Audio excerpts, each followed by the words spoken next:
Financial dealings 3.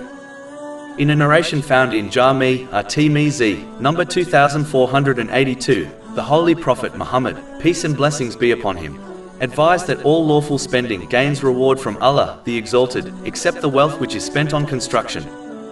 This includes all spending on lawful things, which is free from excessiveness, waste or extravagance. Spending on construction, which is necessary, is not included in this narration, but the construction which is beyond one's needs is. This is disliked as spending on construction easily leads to waste and extravagance.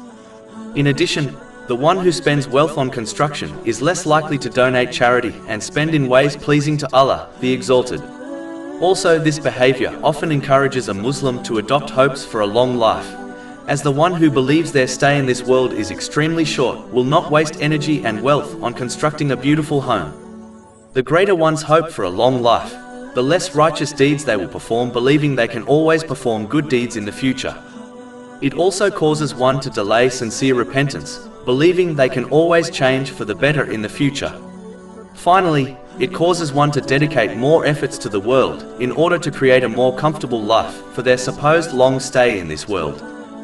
Actively taking part in unnecessary construction occupies one's time, which prevents them from performing voluntary righteous deeds, such as fasting and the voluntary night prayer, out of extreme fatigue. It also prevents them from striving to gain and act on Islamic knowledge. Finally, in reality, taking part in unnecessary construction never ends. Meaning, the moment a person completes one part of their home, they move to the next until the cycle repeats itself. Therefore, Muslims should adhere to what is within their necessity in respect to all things, not just construction, so that they can avoid these negative consequences.